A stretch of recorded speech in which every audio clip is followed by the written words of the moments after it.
Good morning students, आप सभी का स्वागत है आपके अपने YouTube channel Anil R classes में। आज हम फिजिक्स का चैप्टर नंबर 1 यानी कि आज हम क्लास 11th की फिजिक्स का चैप्टर नंबर 1 लेकर के आए हैं, जिसमें आप सभी को स्टडी करनी है। यदि आप लोगों ने मेरी पिछली वीडियो यानी कि पार्ट नंबर 1 यदि नहीं देखी तो आप मेरे प्ले लिस्ट में जा कर के वहाँ से देख सकते हैं। मापन की आवश्यकता,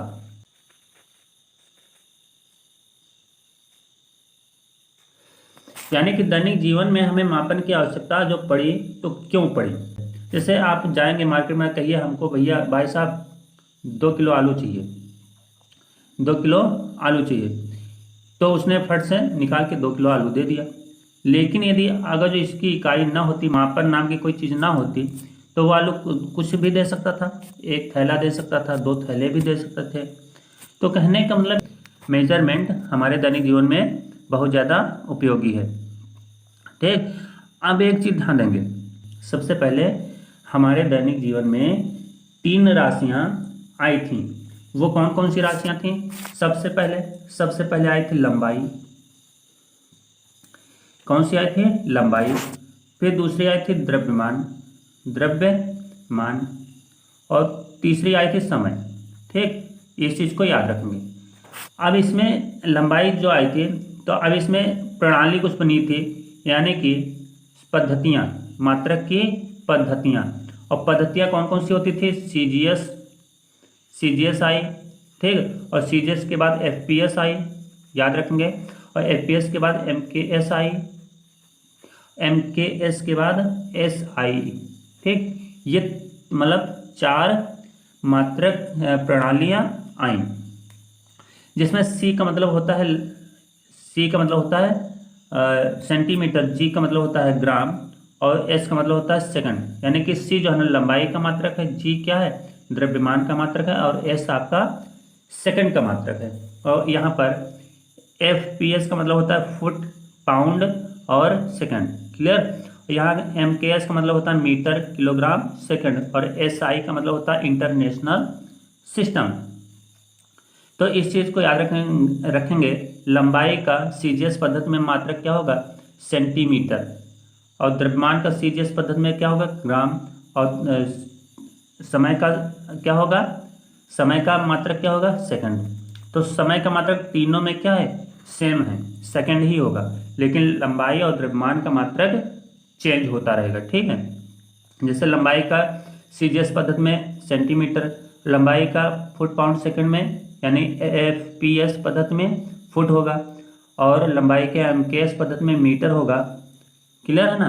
तो इसी प्रकार से द्रव्यमान का मात्रक सीजीएस पद्धति में ग्राम होगा, और एफपीएस पद्धति में पाउंड होगा, और एमकेएस पद्धति में किलोग्राम होगा। क्लियर? तो इस तरीके से याद रखेंगे। अब एसआई यूनिट की क्या आवश्यकता पड़ी? एसआई यूनिट की क्यों आवश्यकता पड़ी? क्योंकि यहाँ पर जो सीजीएस पद्धति है, एफपीएस पद्धति है, और एमकेएस पद्धति है, कुछ देशों में जो है ना अपनी अपनी पद्धतियाँ अलग अलग चल रही थी। लेकिन इसमें क्या है, जैसे कोई चीज़ एक देश दूसरे देश से क्या इंपोर्ट या एक्सपोर्ट करना होता था कोई सामग्री, तो उसमें ऐसा होता था कि क्लियरिटी नहीं हो पाती थी। जैसे हमारे देश में आई, यहाँ पर एमकेएस पद्धति चल रही थी, तो अब क्या करते हैं, दूसरे देश में गई अमेरिका वगैरह में, तो वहाँ पर एफपीएस पद्धति चली। तो यहाँ से हमने जैसे कोई सामान भेजा और वहाँ पर वो सामान लिया गया, तो उसमें क्या फुट पाउंड सेकंड में तोला गया, नापा तोला गया। ठीक, तो उसमें क्या बहुत सारी परेशानियाँ होती थी कन्वर्जन को लेकर के, तो इसलिए ये पद्धति ज़्यादा सक्सेस नहीं रही। तो उसमें क्या हुआ, सभी देशों के कुछ वैज्ञानिकों ने मिल करके एक मीटिंग की, मतलब पेरिस में। पेरिस की राजधानी क्या है? फ्रांस। फ्रांस में एक जगह है सेवरस, तो सेवरस में एक इन्होंने मीटिंग की, और वहाँ पर जाकर के क्लियर हुआ कि एक पद्धति ऐसी बनाई जाए जो सभी जगह वही मतलब वही मापन चले। ठीक है, तो वहाँ पर एक पद्धति का निर्माण हुआ, जिसे बोले कि एसआई सिस्टम दे दिया गया नाम, यानी कि इंटरनेशनल सिस्टम, यानी कि एमकेएस का विस्तृत रूप है एसआई। क्लियर? तो वहीं से क्या है, ये एसआई पद्धति पूरे वर्ल्ड में लागू हो गई, और एक निश्चित पद्धति के अंतर्गत हमारी वस्तुओं का यानी कि इंपोर्ट और एक्सपोर्ट होने लगा। हेडिंग है मूल मात्रक फंडामेंटल यूनिट्स। मूल मात्रक को इंग्लिश में बोलते हैं फंडामेंटल यूनिट्स। वह मात्रक यदि परिभाषा आप लिखना चाहें फेयर कॉपी में तो लिख सकते हैं, ठीक है। जब भी आप लोग वीडियो देखा करें तब आप सभी लोग कॉपी कलम निकाल करके एक फेयर कॉपी बना लीजिए और उसी में नोट करना स्टार्ट कर दिया करें तुरंत, क्योंकि देखिए लिखने से ज़्यादा याद होता है और इतना देखने से याद नहीं होता है। तो इसलिए आप लोग लिखा जरूर करें, जब भी वीडियो देखें तब आप लिखा जरूर करें और लिखने की हैबिट जरूर डालें। क्लियर। तो मूल मात्रक फंडामेंटल यूनिट्स, तो मात्रक होते हैं 3 प्रकार के। एक पहला होता है मूल मात्रक, दूसरा होता है पूरक मात्रक, तीसरा होता है व्युत्पन्न मात्रक। तो मूल मात्रक किसे कहते हैं? मूल मात्रक वह मात्रक जो स्वयं अपने आप से उत्पन्न होते हैं, यानी कि किसी दूसरे मात्रक की आवश्यकता नहीं होती है, उन्हें हम मूल मात्रक कहते हैं। क्लियर। अब मूल मात्रक कितने होते हैं? मूल मात्रक 7 होते हैं, ये याद रखना। ये आप लिखना चाहें तो लिख सकते हैं, हमने इसमें परिभाषा नहीं लिखी, आप लिख सकते हैं जो मैंने बोला है। फर्स्ट है लंबाई। लंबाई क्या है? मूल राशि है और मूल मात्रक क्या है? मीटर। द्रव्यमान किलोग्राम, समय सेकेंड, विद्युत धारा एम्पियर, प्रकाश की तीव्रता कैंडिला और पदार्थ की मात्रा मोल। तो कहने का मतलब आपको इतनी चीजें आपको याद करना पड़ेगा, इतनी चीजें आप सभी को याद करना पड़ेगा, इस चीज को याद रखना है। और 7वां है ताप। ताप का मात्रक क्या है? केल्विन, जिसे हम के से लिखते हैं। क्लियर। नेक्स्ट पॉइंट पर चलते हैं। नेक्स्ट पॉइंट है पूरक मात्रक, सप्लीमेंट्री यूनिट्स। पूरक मात्रक क्या होते हैं? जिनकी बीमा नहीं होती है, ध्यान रखना। पूरक मात्रक वह मात्रक होते हैं जिनकी बीमा नहीं होती है, उन्हें हम पूरक मात्रक कहते हैं। जैसे कोण, कोण का मात्रक क्या है? रेडियन, लेकिन इनकी बीमा नहीं होती है। घन कोण, इसका मात्रक होता है स्टेरेडियन, इसकी भी बीमा नहीं होती है। इस चीज को याद रखेंगे। नेक्स्ट पॉइंट पर चलते हैं। अगला पॉइंट है व्युत्पन्न मात्रक। व्युत्पन्न मात्रक क्या होते हैं? Derived units. तो डेराइव्ड यूनिट्स क्या होते हैं? इस चीज को याद रखेंगे। तो डेराइव्ड यूनिट्स यानी कि इसकी परिभाषा इस तरीके से बनेगी, वह मात्रक जो किसी अन्य मात्रक की सहायता से बनते हैं, तो उन्हें हम व्युत्पन्न मात्रक कहते हैं। क्लियर है ना। तो यानी कि वह मात्रक जो किसी अन्य मात्रकों की सहायता से बनते हैं, उन्हें हम व्युत्पन्न मात्रक कहते हैं। जैसे वेग है, वेग का फॉर्मूला क्या होता है? विस्थापन बटे समय, ये इसका फॉर्मूला होता है। तो विस्थापन एक मूल राशि है। क्या है? मूल राशि है, और मूल राशि इसका मात्रक क्या होगा? मीटर। विस्थापन क्या है? एक लंबाई है, और लंबाई विस्थापन क्या है? एक प्रकार की लंबाई है, और लंबाई का मात्रक मीटर है। इसी प्रकार समय एक मूल राशि है, और इसका मात्रक क्या है? सेकंड है। क्लियर। तो इस तरीके से मीटर प्रति सेकंड बन गया। अब इसको आप इस तरीके से भी लिख सकते हैं, मीटर इंटू सेकंड की पावर -1। ठीक है। तो इस तरीके से आप लिख सकते हैं। अब जैसे दूसरा मैंने लिख लिया त्वरण। त्वरण बराबर होता है वेग परिवर्तन बटे समय। वेग का मात्रक क्या होता है? मीटर प्रति सेकंड की पावर -1 होता है ना। तो मीटर इंटू सेकंड की पावर ऋणात्मक 1 बटे सेकंड। अब ये सेकंड ऊपर जाएगा, जब ऊपर जाएगा तो ये भी माइनस में चला जाएगा, तो ये माइनस में चला जाएगा, ये भी माइनस में, तो क्या हो जाएगा? 2 माइनस के हो जाएंगे। तो इसलिए मीटर इंटू सेकंड की पावर ऋणात्मक में -2। ठीक, मीटर इंटू सेकंड की पावर -2। नेक्स्ट पॉइंट पर चलते हैं। अगला पॉइंट कह रहा है बल।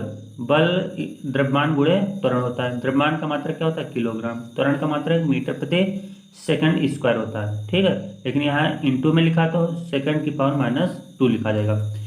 तो अब देखेंगे किलोग्राम, इसको इस तरीके से लिख सकते हैं। यहाँ गुणा है तो गुणे को हम डैश के रूप में भी लिख सकते हैं। तो kilogram into metre into second की पावर -2। विमीय सूत्र, डायमेंशन फार्मूला। डायमेंशन फार्मूला बहुत इंपॉर्टेंट है, ये आपकी परीक्षा में आते हैं जरूर। ठीक है, तो डायमेंशन फार्मूला एक बेसिक फार्मूला होता है, ये आप याद रखेंगे। m की पावर a, l की पावर b, t की पावर c। m जो है ना आपका द्रव्यमान है, l आपका की लेंथ यानी कि लंबाई है, और t आपका समय है यानी कि सेकंड है। क्लियर है? तो याद रखेंगे। तो वेग का फॉर्मूला होता है विस्थापन बटे समय, और विस्थापन को आप एल से लिखेंगे। यहाँ पर हम एक चीज़ बता देते हैं कि लंबाई को आप एल से लिखेंगे, याद रखेंगे बीमा में। ठीक है, बीमा क्या होती है?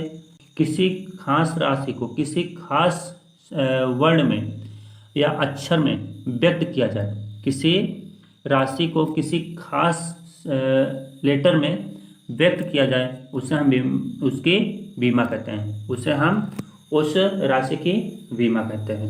लंबाई की बीमा क्या है? एल। द्रव्यमान की बीमा क्या होती है? द्रव्यमान की बीमा एम। और समय की बीमा क्या होती है? टी। क्लियर?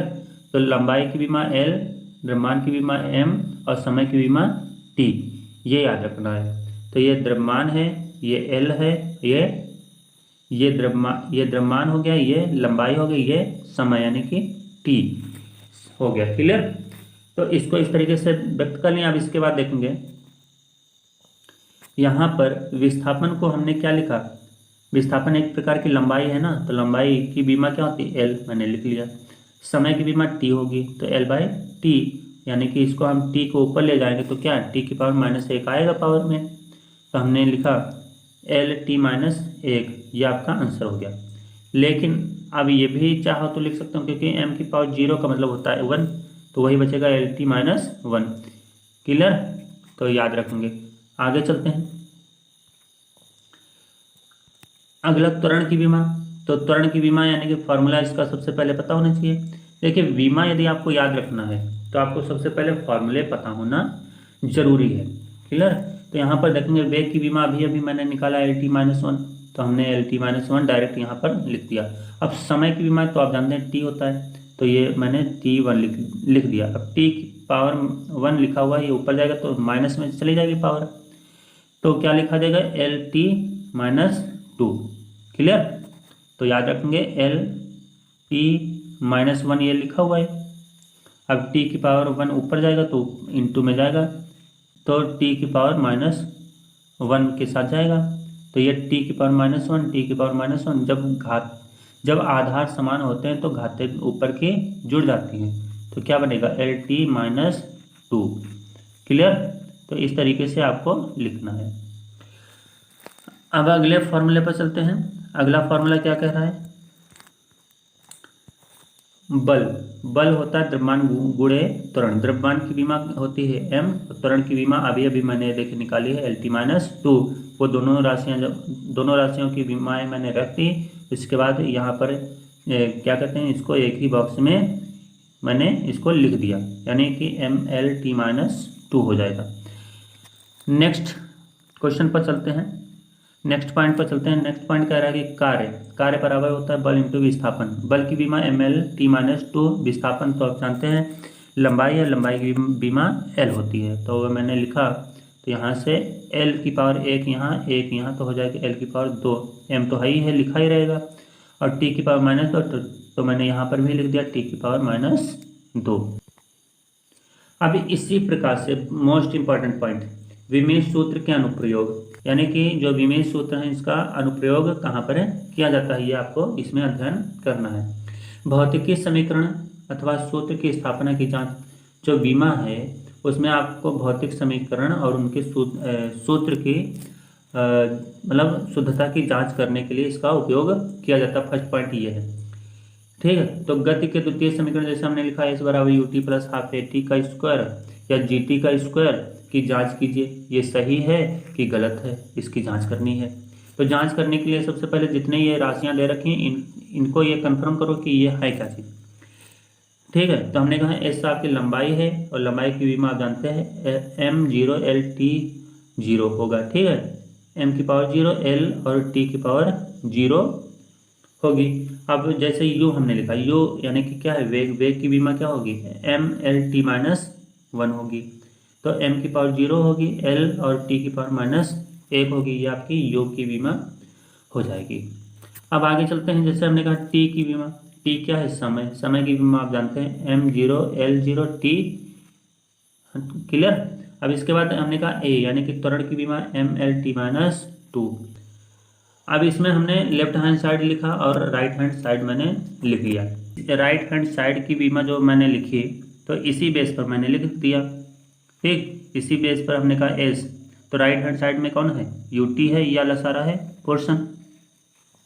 तो यू की बीमा हमने लिखा m0l1 t की पावर -1, तो ये आपकी यू यानी कि वेग की बीमा हो गई। टी की बीमा m0l0 और t1 हो गई, यहाँ पर मैंने लिख लिया, ये प्लस है प्लस लिख लिया यहाँ पर। 1/2 है तो 1/2 मैंने लिखा। जी की बीमा ये देखिए लिखा मैंने m0l(t-2), ठीक है। अब इसके बाद t की पावर 2 यानी कि t की बीमा तो m0l0t, और इसके ऊपर 2 पावर लगा तो मैंने ऊपर 2 लिख लिया। क्लियर। अब इसके बाद देखेंगे, अब इसके बाद क्या करते हैं कि इसका और इसका गुणा करते हैं, तो m0 मतलब m0 ही बनेगा। ठीक है। अब m0 का और कोई तो है नहीं, तो हमने कहा l का 0, l और l का गुणा करते हैं, तो l1 यहाँ है, l0 यहाँ पर है, तो बेस जब समान होते हैं तो घाते क्या हो जाती हैं, जुड़ जाती हैं। तो इसलिए यहाँ पर 1 और 0 कितना होगा, 1 ही होगा, तो इसलिए हमने लिखा l1 लिखो चाहे सिर्फ l लिखो, कोई दिक्कत नहीं है। फिर इसके बाद t का देखेंगे, t की पावर -1 t की पावर +1, तो यानी कि +1 और -1 दोनों जब जुड़ेंगे तो t की पावर 0 बनेगी, और t की पावर 0 का मतलब 0 ही रहेगा, तो यानी कि 1 t की पावर 0 का मतलब 0 रहेगा ना। तो ऊपर देखेंगे t की पावर 0 आ गया, तो यानी कि m0l(t0), ये आपका इतने पोर्शन का बन गया। यहाँ पर देखेंगे m0 का और m0 से गुणा होगा तो क्या आएगा, m0 आएगा। अब l और l0 का गुणा होगा तो l1 आएगा, और t0 क्योंकि आप देखेंगे t की पावर -2 और t की पावर 2 यानी कि 0 आ जाएगा, याद रखेंगे। ठीक है, तो इस चीज़ को याद रखेंगे। यहाँ पर इतना पोर्शन आ गया। यदि समझ में नहीं आ रहा तो ये वाला स्टेप देख लीजिए, m0l(t की पावर -2), और फिर इसके बाद मैंने लिखा m0l0t की पावर 2। यहाँ पर देखेंगे जो m0 है, ये m0 है, ये पावर यहाँ लग के आएगा तो यहाँ पर भी m0 ही आएगा। क्लियर। तो लिखेंगे m0 इसका और m0 इसका गुणा होगा तो m0 ही आएगा। क्लियर। अब l लिखा हुआ है, l लिख लो। यहाँ 1 l है, यहाँ कितने l हैं, 0 है, तो 0 और 1 मतलब 1 ही रहेगा। अब यहाँ पर t देखेंगे, t यहाँ पर -2 है कि यहाँ, तो माइनस का 2t है। अब इसके बाद यहाँ देखेंगे तो t +2 है, तो -2 +2 यानी कि 0 हो जाएगा। तो क्या बनेगा, mlt0। और यही देखिए यहाँ पर फर्स्ट वाले में भी बन रहा है, और यही आपका क्या है, सेकंड वाले में भी बन रहा है। तो यानी कहने भी नहीं, तो क्या आया, m0l(t0)। जब इसको हल करेंगे तो यही पोर्शन यहाँ पर आ जाएगा। तो हम ये देखिए आ गया है, नीचे लिखा मैंने, और इसको जब हल किया तो ये आ गया है। अब इसके बाद क्या करते हैं, m0l(t0) 1/2 m0l(t) का 0, तो ये 1 है, ये आधा है, तो कितना होगा, 3/2 होगा। तो यहाँ पर आया 3/2 m0l(t0). अभी यहाँ पर ये आपका पोर्शन कांस्टेंट है, तो इसलिए इसको, क्योंकि इसकी बीमा नहीं निकाल सकते, ये कांस्टेंट है, इसकी बीमा निकाल नहीं सकते, तो इसलिए इसको छोड़ दिया, तो बचा कौन, m0l(t0), तो इसलिए इसको ऐसे ब्रैकेट में लिख लेंगे। तो ये आपका आ गया पोर्शन। तो अभी जो फर्स्ट इक्वेशन है वो सेकंड इक्वेशन के बराबर है, और जब बराबर है तो इसलिए यहाँ से क्या हो गया, चूंकि लेफ्ट हैंड साइड की बीमा और राइट हैंड साइड की बीमा के क्या होगा, बराबर होगा, अतः समीकरण क्या है, शुद्ध है। इसी प्रकार से ये होमवर्क के प्रश्न है। गति के प्रथम समीकरण v = u + at की शुद्धता की जांच करना है। दूसरा है गति के तृतीय समीकरण v² = u² + 2as की शुद्धता की जांच करिए। तो ये आपको फेयर कॉपी में लिख करके व्हाट्सएप पर सेंड करना होगा। क्लियर। तो ध्यान रखेंगे। अगले प्रश्न पर चलते हैं। अगली हेडिंग है भौतिक राशियों में संबंध अथवा सूत्र स्थापित करना, यानी कि जो सूत्र बनते हैं क्लास 11th के या जो अदर कोई भी सूत्र जो बनते हैं वो कैसे बनते हैं उनको संबंध स्थापित करने का तरीका इसमें बताया गया है। जैसे सरल लोलक का आवर्तकाल टी, लोलक की लंबाई एल तथा गुरुत्वीय त्वरण जी पर निर्भर करता है। कौन निर्भर करता है? टी। एक तो एल की लंबाई पर यानी सरल लोलक की लंबाई पर और गुरुत्वीय त्वरण जी पर निर्भर करता है, तो टी निर्भर करता है, इसलिए मैंने टी यहाँ पर लिख लिया।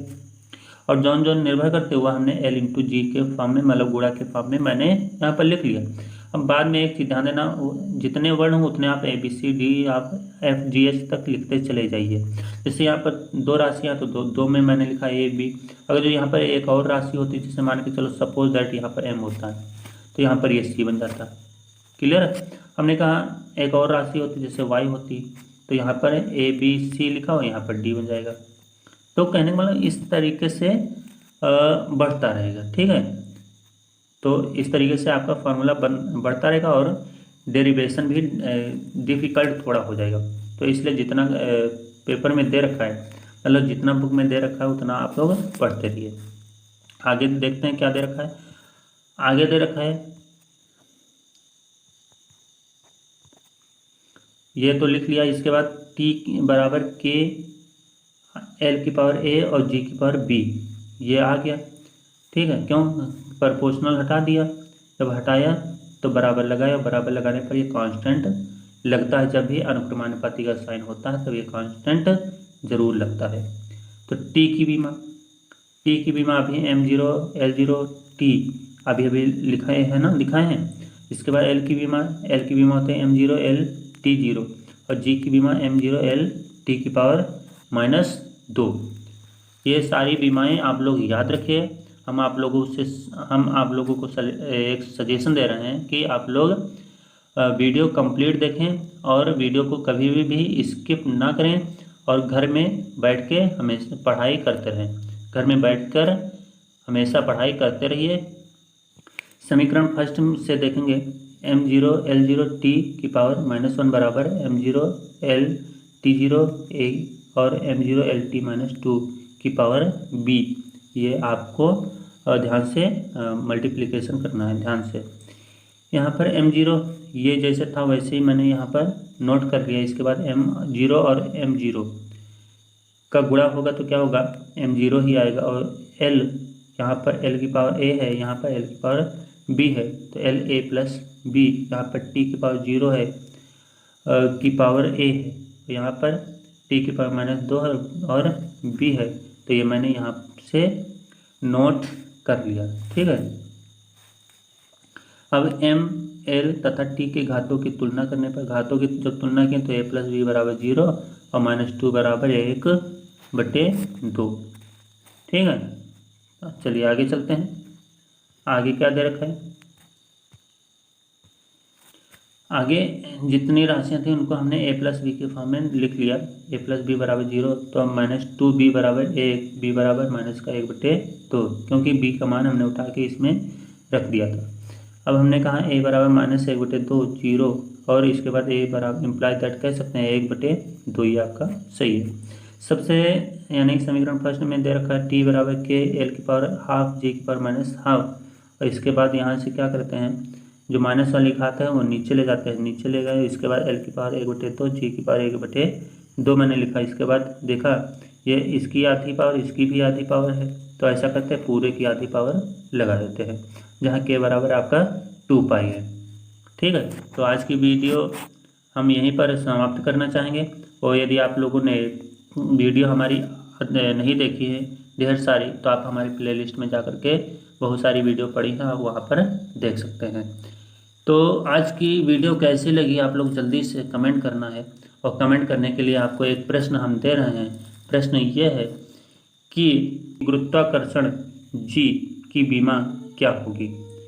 गुरुत्वाकर्षण जी की बीमा क्या होगी, आपको कमेंट करके बताना है जल्दी से। ठीक है, तो आज की क्लास हम यहीं पर वाइंड अप करते हैं। नेक्स्ट क्लास नेक्स्ट डे फिर लेकर के मिलेंगे। तब तक के लिए नमस्कार बच्चों।